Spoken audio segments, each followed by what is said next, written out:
बोलते थे अरे यार ऐसा शरीर लिया, पर्सनालिटी इसका ऐसा है और नाचता है रोड पे, इसको शर्म नहीं आता है ये वो। तो हम सुनते थे उस चीज़ को, सुना के बोलते थे लोग, लेकिन उस चीज़ को मैं सब्र किया हूँ और अभी तक मुझे सब्र है। अभी भी बहुत लोग कुछ बोलते हैं, लेकिन आज के डेट में वो लोग अगर मैं गाँव में जाता हूँ ना, गाँव में ज़्यादा मैं रहता नहीं हूँ, बहुत कम रहता हूँ मैं। रात में हमेशा घर पर रहता हूँ, लेकिन दिन में नहीं रहता हूँ, तो कभी कभी रात में भी नहीं रहता हूँ। अभी मैं गाँव के अंदर जब जाता हूँ तो लोग देखते हैं तो तुरंत भैया तनी एगो सेल्फी हो जाए, हम ले ला यार सेल्फी का पूरा वीडियो बना ला, कोई दिक्कत नहीं। अच्छा भैया, घर में कौन कौन है आपके? घर में हम 2 भाई हैं और बड़े भाई हैं हमारे, और उनके 2 बच्चे हैं, एक बेटी है। और सेम हमारा भी जैसे कि आपके मम्मी पापा? हमारी मम्मी जो है कि डेथ कर गई है ना, पिछले ही महीने में है ना, 1 जुलाई चल रहा है ना, जून में 23 तारीख को डेथ कर गई। आपके कुछ दिन पहले एक बहुत बड़ा सॉन्ग, बहुत बड़े लेवल का, हाई लेवल का सॉन्ग बनाए थे, काफी मार्केट में उसका चर्चा चला था। उस सॉन्ग के बारे में कुछ बताएंगे? उस सॉन्ग के बारे में भैया हम लोग जून महीने में ही हम लोग जो है कि ऐसे बैठे हुए थे और बार बार मुझे ख्याल आ रहा था यार कि मैं इतना गाना गा रहा हूँ और उतना चल भी नहीं रहा, लेकिन कोई चलता है कोई नहीं चलता है। तो अभी तक यार अपने माँ के ऊपर कुछ लिखा नहीं मैं, ठीक है ना, कुछ गाया नहीं मैं। तो हम लोग बैठे हुए थे, आप नाम सुने होंगे संजय पांडे जी का जी, ठीक है, जो शाम है धुआं के सिंगर हैं। तो उनके जो राइटर हैं उनका नाम है मंटू बेदर्दी, ठीक है। तो वो हम लोग ऐसे बैठे हुए थे शाम के समय, और मैं बोला यार कि एक मार्केट में धुन चल रहा है बहुत ही ज़बरदस्त, ठीक है ना, तो उस पर सारे लोग अश्लील गाना गाए हैं। तो वो बोला यार कहना क्या चाहते हो महाराज भाई बताओ। तो मैं बोला यार मैं चाहता हूँ ना कि इसके ऊपर मैं कोई ऐसा गाना गाऊँ जो मज़ा आ जाए। तो उन्होंने बोला यार एक क्लू दो और मैं गाना लिखता हूँ। तो मैंने एक क्लू दिया, मेरी माँ, मुझे मेरी माँ के ऊपर वीडियो बनाना है, गाना गाना है। तो उन्होंने क्या किया कि बोला कि चलो कोई बात नहीं, फटाफट मुखड़ा तैयार किया और बोला गाओ।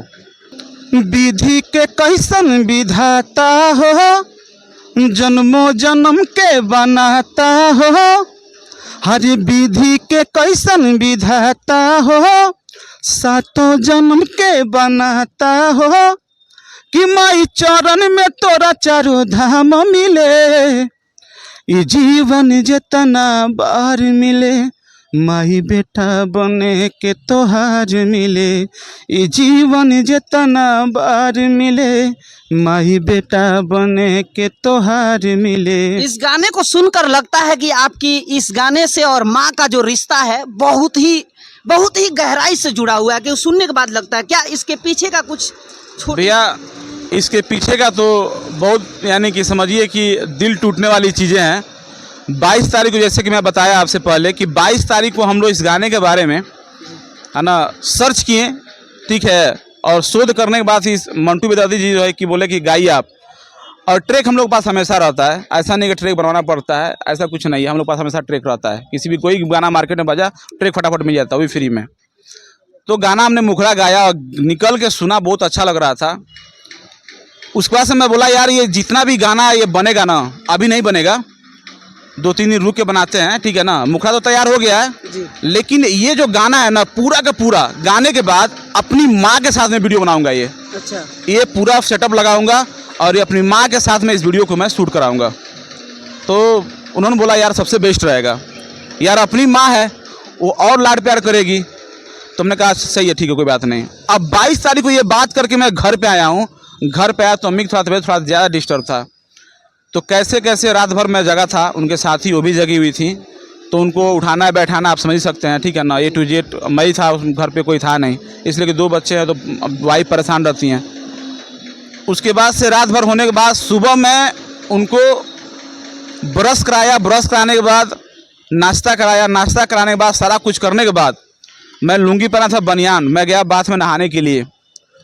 बाथ में पहुंचा, जैसे लुंगी उतारा, ऐसे उतार ही रहा था मैं, तो मेरे दिमाग में आया यार कि अभी तो मैं ऐसे ही पूरा गनाया हुआ हूँ, तो यार क्यों ना अपनी माँ को पहले मैं नहला दूँ, नहला के फिर नहाऊंगा मैं। तो हुआ चलो ठीक है कोई बात नहीं। मैं आया फटाक से, मैं अपनी बहन को बोला, बहन ने मना कर दिया कि नहीं अभी नहीं, बाद में नहलाते हैं, मैं खाना खाने जा रही हूँ। मैं बोला नहीं, खाना तुम रखो, पहले नहलाते हैं। बोले ठीक है। वो भी खाना रख के आई, हम लोग पकड़ के अम्मी को उतारे, पूरा नहलाया धुलाया, नहला धुला के उसके बाद से अपने बहन को बोला मैं कि ऐसा है कि इनका कपड़ा चेंज कर दीजिए और फिर मुझे बुलाइए, मैं उठा के चौकी पर रख दूंगा। बोले ठीक है। और उठा के हम लोग रख दिए। उसके बाद से मैं अपने दोस्त को बुलाया, वो ब्लड वोड निकाला और लेकर गया चेकअप करने के लिए, भाई क्या क्या प्रॉब्लम है इनको। इसलिए कि शुगर की मरीज भी थी, साटका, गेठिका और गैस वगैरह, ये हर एक मतलब कई बीमारी था उनके अंदर, और दवा हमेशा चलते आ रहा, कई 25 साल से दवा खा रही थी वो। उसके बाद से मैं खाना खाया, फ़ोन किया दोस्त को, हाँ भाई हो गया रिपोर्ट के तैयार है, तो हाँ भाई जल्दी आ जाओ। मैं वहाँ पे गया और जाके दवा लिया, दिखा करके रिपोर्ट, दवा ले करके, और डॉक्टर साहब मेरे मामू ही हैं, उन्होंने बोला कि जाओ 10 मिनट में तुम्हारी माँ ठीक हो जाएगी। मैं दरवाजे पे पहुंचा हूँ, जैसे गाड़ी बंद किया मैं, तो मेरी बहन है वो रोने का आवाज़ सुनाई दिया मुझे, चिल्लाई कस के कि अल्लाह अम्मी अब ना रही है ना, अम्मी की इंतकाल हो गई। अब दवा मैं लिया हूँ, हाथ मेरा कांप रहा है, और भागते हुए जब मैं अंदर गया ना, तो मेरी अम्मी का पैर ना सीधा कर रहे थे, ठीक है। और मुझे यकीन नहीं हुआ ना, तो दवा वहाँ पे फेंक के उनके सीने पे बहुत मैं दबाया कि हार्ट उनका पंप हो जाए, है ना। फिर भी यकीन नहीं हुआ, तो पूरा कान लगा के मैं सुना, फिर बिल्कुल बहुत उठाने का प्रयास किया मैं, वो तो जा चुकी थी, तो उठ ही नहीं रही थी वो। उसके बाद से मैं फ़ोन किया, तो सच्ची बता रहा हूँ मेरे भाई, कसम बता रहा हूँ कि भाई से बढ़ के बंदा ही प्यार करता है। और इनके घर से बहुत लगाव है, मेरा बहुत लगाव है, इनकी माँ को मैं मौसी बोलता हूँ। और इतना लगाव है कि एक फ़ोन पे ना बंदा किसी भी टाइम वो टाइम नहीं देखा है मेरे लिए।